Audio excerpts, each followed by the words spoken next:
McBride was an all-star for the 5th time in her career as Boston goes backdoor to Hull. Working on Williams. Hull gets it to go. And a foul. Career high for you tonight. How'd that first half feel, especially with 18 and just 20 minutes of play? I mean, it obviously feels good, I think, for me, just playing with confidence. We're missing people, so everyone's got to do a little bit extra, be a little bit more aggressive offensively. So that was my mindset going in, and obviously it feels good to see the ball go through the net. Lexie Hull had the game of her life. The Fever had momentum, and then it all came crashing down. Not only did Indiana give up a massive third-quarter run, they also lost 2 more key players. Chloe Bibby and Odyssey Sims, adding to an already brutal list that includes Caitlin Clark, Sophie Cunningham, Sydney Colson, and Ari McDonald. That's now 6 rotation players gone, leaving the Fever shorthanded in the middle of a playoff race. There was resilience, no doubt, but it was overshadowed by frustration. Postgame, Stephanie White praised Hull as aggressive, while Lexie herself shared honest words about stepping up with the team so depleted at the same time. Questions swirled about the coaching decisions that led another halftime lead to vanish. So what did Lexie Hull say exactly that has the entire team fired up? If you support Lexie and the Fever, then comment. Lexie Show, let's go. Second all-star appearance was right here in Indianapolis back in July. Oh, looking inside for Boston. She will launch and knock down a 3. Lexie Hull's hit a pair. End of that game, but foul line continues to flummox Smith here this year. Here's Hull backdoor, puts on the brakes and lay it in. It's a Lexie Hull show. Lexie Hull's breakout performance became the unexpected heartbeat of this game. On a night when Indiana's roster was stripped down to its core, she delivered the best showing of her young career, dropping 23 points on 9 of 16 shooting, including 4 of 7 from 3, while logging nearly 37 minutes against a Minnesota team stacked with depth and experience. Hull looked completely unfazed, stepping into the moment with confidence and purpose. Lexie, did you come into tonight kind of expecting to play darn near the whole game just with the injury situation and the personnel available? Damn, you played 37 minutes. I mean, you played a lot too, Kels. What did you play? 35. I mean, yeah, we're down people, so gotta suck it up, play a little tired a few minutes, and take in those timeouts as best we can. But yeah, I mean, we're down people, so everyone's got to do a little more. Yeah. For you offensively, was the plan to kind of try and get some looks inside early to get yourself going and then start working from the outside, or was that just kind of how the game set itself up? Just to read the defense, you know. I think I got some really good passes on the back cuts, and that's a testament to my teammates, you know, finding me, but keep moving, just reading whatever they're given. She played like someone determined to be more than a role player. Her early threes barely touched the rim on their way down, and she grabbed easy looks with sharp backdoor cuts that left Minnesota caught off guard. She had 18 points by halftime, carrying much of Indiana's offense when they were setting the tone. The scoring came when it mattered most while the game was still in reach, not during garbage time after things were decided. And in Chloe Bibby's absence, you'll likely see a lot of Turner on the floor here today as Lexie Hull launches and hits. It's a 3-point parade. Going in. Here is Hull. Look how aggressive Lexie Hull has been here in the first half. That was her 8th shot. Lexie Hull with all the confidence in the world. Petty, wide open. Oh, yes. What stood out wasn't just the number of points, but the way she got them. Hull refused to be one-dimensional. She sprinted through open lanes, crashed the glass, and constantly forced offenders to chase. Indiana leaned on her heavier than usual, and she showed she could handle it. This was more than luck or an outlier shooting night. Her energy and assertiveness gave the Fever an emotional lift they desperately needed. 16 in the first half for McBride. Hull catch and shoot, knocks down another. 18 for Hull. That is a new afterward. Hull explained that she was just trying to read the fence and make the right play, knowing the injuries meant she had to carry more than her usual role. Stephanie White noticed too, praising her for being aggressive and for the first time this season really hunting shots. That shift in mindset made all the difference. Hull wasn't waiting for the game to come to her. She was actively taking it. Lexie Hull tonight, career high for her, just especially effective there early on. What were you seeing from her performance? She was aggressive. I mean, she was hunting shots. She was aggressive to the rim. You know, she knew we needed We needed another scorer on the floor, and because of the attention that Kelsey and AB get, she was getting free and she was hunting shots, and that's what we're going to need from her. For a stretch in the first half, the Fever felt alive in a way they haven't in weeks. Hull was drilling jumpers. Kelsey Mitchell was creating offense, and the bench erupted after every make like they were on the verge of something special. Fans watching could sense it. The confidence Hull played with was contagious, sparking belief that maybe this team still had a punch to throw. Turner with the offensive rebound. Hull is wide open and knocks. But that spark wasn't enough to cover the cracks surrounding her. As great as her night was, one player's surge cannot patch the holes left by a roster gutted with injuries. Indiana needed Hull to be a hero, and she gave them that, but the weight of everything else caught up fast. That second half promise ran into a bigger problem, one. That's been the theme of the Fever season. The only reason Hull's big night stood out so much is because of just how thin the Fever's roster has become. The injuries have come in waves and left this group barely holding a rotation together. Caitlin Clark has been sidelined since July 15th with a right groin injury. Sophie Cunningham went down with a torn MCL that required surgery. Sydney Colson's year ended with a left ACL tear, and Ari McDonald was shut down because of a foot injury. That's 4 players gone before this game even tipped off.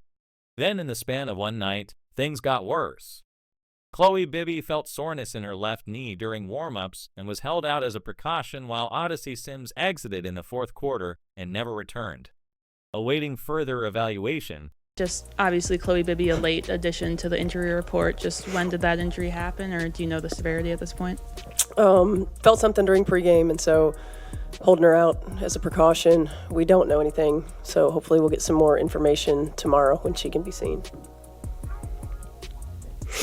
Had she been dealing with any soreness or anything like that in previous days, the week leading up to tonight? Yeah, I think everybody's dealing with soreness at this point in the year. But yeah, I had been dealing with a little bit of knee soreness, and again, just want to make sure that we're cautious and figure out what's going on before she gets out. That sequence left Hull as the only regular wing left standing and forced the Fever to cobble together lineups on the fly. BB's absence meant they lost one of the few forwards who could give them balance, and Sims going out took away the only veteran point guard they had available. Indiana had to hand heavy minutes to young guards and recent hardship signals when Sims called for a sub late. Shea Petty had to come in and essentially run the offense despite having only just joined on a 7-day hardship contract.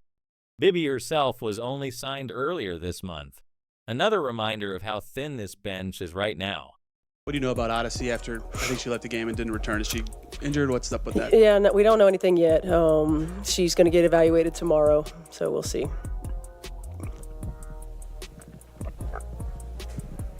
With regards to Odyssey, do you have any ideas of what it was she tweaked? Was it a groin or any? I have no idea. I just heard her say I need a sub, and so I got Shea up there. The ripple effects were obvious. Hull played extended minutes as the lone wing option while Brianna Turner and Makayla Timpson were thrown into difficult matchups far outside their usual roles. Possessions turned shaky because the guards on the floor didn't have the comfort or familiarity to initiate sets cleanly. By the third quarter, fatigue showed, simple ball movement broke down. Ilya Boston fought hard to get position inside, but passes arrived late at the wrong angle or not at all. Head coach Stephanie White admitted that they are trying to integrate 2 new point guards into the system mid-season, and the disconnection was clear. Plays that used to flow with Clark now ended in rush jumpers or unforced turnovers. You want to play Lexie 40 minutes. How can you handle the wing without Chloe tonight? Yeah, I mean, we're gonna have to do it by committee. Bree Turner can guard 5 positions, so she'll be out there defensively. We've got to try to manipulate lineups a little bit more to figure out who we can stretch the floor with. So probably on the floor at the same time as DIDN in a lot of things that we do. But again, if it's not going to be spacing the floor in the half court, we've got to be able to get our defense to create some offensive transition opportunities. That doesn't always have to be steals for scores, but we've got to get missed shots that allow us to get out, run out, and try to create some things in transition. The toll stretched to the defensive side too. With so many extended shifts and unusual lineups, legs got heavy, players rotated late, and Minnesota punished every breakdown. The sense around the team is fragile. Fans and players alike know that every fresh injury lands like another blow to any realistic playoff push, yet the group is still trying to rally in small ways. The MVP Kelsey's shirts worn pre-game served as a spark of pride, a sign that they haven't stopped fighting, but pride alone doesn't replace the bodies they're missing, and that meant the burden shifted directly onto the remaining core with veterans and newcomers alike, scrambling to plug the holes left behind. Oh my goodness, I was taken back. It was fun. It was funny. I was very humbled. I was grateful for my group. I love the people I play with, and to know that they would go out their way to make something like that happen for me, it means a lot more than people know, because I have been here the longest. I have, everything that people talk about, I have been, and to know that my teammates kind of like see me as, I have value somewhere, and I feel like they make me feel like, I'm important to them and vice versa. And so that value means everything to me. And anybody knows me, I'm a loyal type person. And so I'm going to forever look at them like forever friends after something like that. When everything seemed stacked against Indiana, a few key players still managed to rise to the occasion. Lexie Hull stole the spotlight with a career-high 23 points in 37 minutes, but she wasn't carrying the weight alone. Kelsey Mitchell fueled the offense with another commanding performance. Aaliyah Boston anchored the paint as best she could, and newcomer Shea Petty provided an unexpected spark in her Fever debut. Together, they formed the backbone of a team trying to stay afloat under impossible circumstances. But she has managed everything so well, and not only are the players resilient, but she's been resilient. And so too is Kelsey Mitchell, who knocks down in transition. Austin and Carlton collide. No whistle either way. Mitchell fires away. Mitchell once again played like the engine of this group. She led all scorers with 27 points, added 5 assists, and drilled 5 of 7 from 3, forcing Minnesota to account for her every trip across half court before the game. Her teammates honored her impact by wearing MVP Kelsey shirts during arrivals, a rare show of recognition for a true franchise cornerstone. Mitchell admitted afterward how much it meant to her, saying, "They make me feel like I'm important to them and vice versa. That value means everything to me." With Clark out and the roster battered, she backed up those words by refusing to let the Fever fold even as defensive pressure mounted. In first place in the league. The only team that has already clinched a spot in the playoffs, assuming there's others. And McBride just reads it and eats it up. Mitchell launches and knocks down a 3. It's Mitchell's 4. Boston's stat line wasn't explosive, but it was steady. 15 points and 6 rebounds across long stretches without any help in the front court rotation. Her consistency gave Indiana at least some presence on the inside, though critics noted her defense didn't carry the dominance expected from an all-star, still considering how little margin for error the Fever had.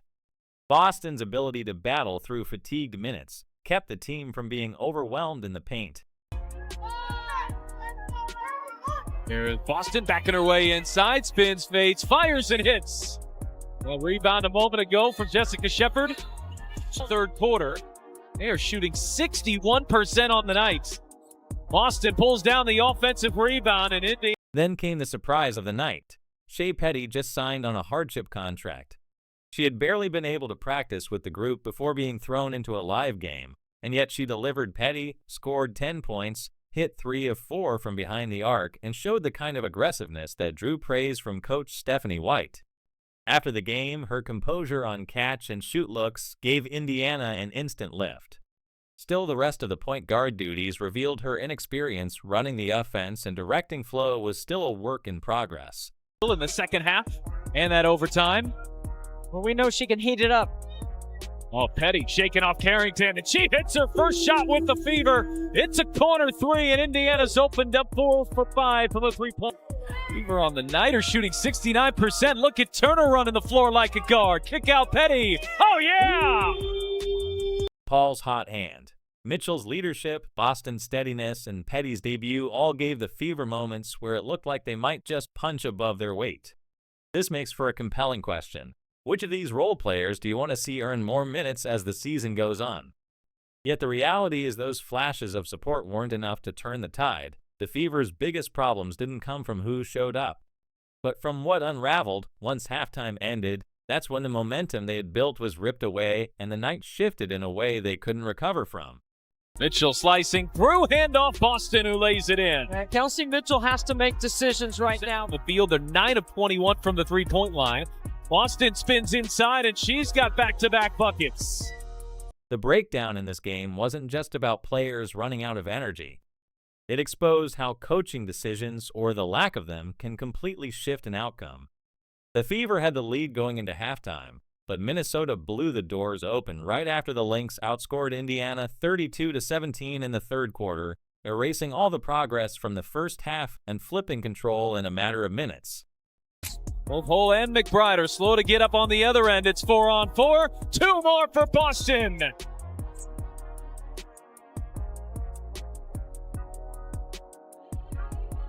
Eddie looking inside, finds Hull. Boston, deep position, 2 more! What Minnesota did was simple but effective. They spread the floor, attacked straight line drives, and hit the offensive glass with purpose. Indiana, on the other hand, struggled to respond. Their defensive rotations were late. Box-outs disappeared, and Alia Boston was left stranded under the rim against multiple bodies. Possession after possession, the Lynx got second chances and rhythm jumpers that broke Indiana apart. The lack of adjustments on Indiana's side sticks out. Coverages stayed the same. Pressure was light, and Minnesota took full advantage. That's where the conversation shifts back to the sideline. Fans and analysts pointed quickly at head coach Stephanie White. Once again, Indiana had a strong first half only to collapse after halftime without visible changes in their game plan. This hasn't been a one-off. It's a pattern this season where early momentum evaporates when opponents adjust and Indiana doesn't counter.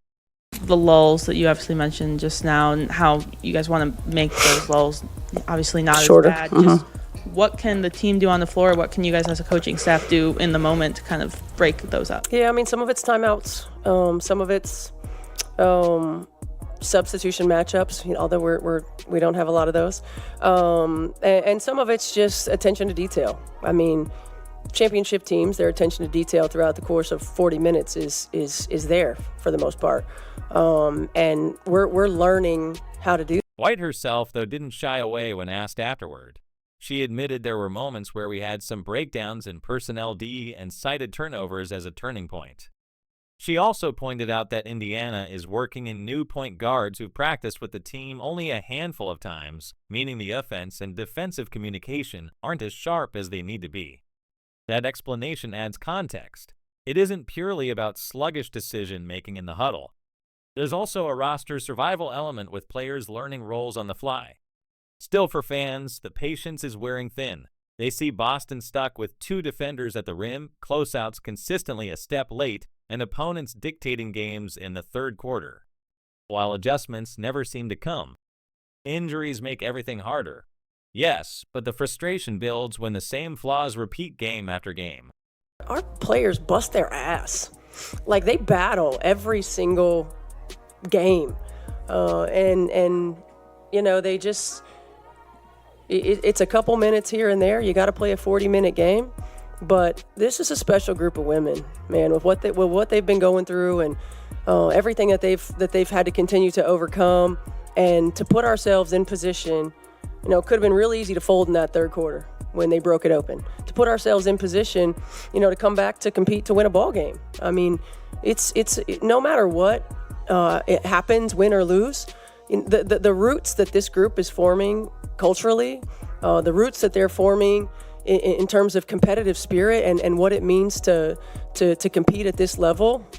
I mean, those are what allow us to withstand these storms. And the numbers tell a story, but their hearts and their character tell another. And the truth is, the clock on the season is ticking. The Fever remain in 6th place, but as Athlon reported, they're only a half game ahead of 7th and just about 1.5 games clear of 9th. That's the danger zone. Every loss like this chips away at their playoff window, and the margin for error is nearly gone. So now the question falls to you. Is this on the coach too slow to adjust, or is it a roster too broken by injuries to be judged fairly? Tell me which side you're on below. Because while this chapter raises more doubts than answers, one player's performance offered at least a different kind of storyline worth holding on to.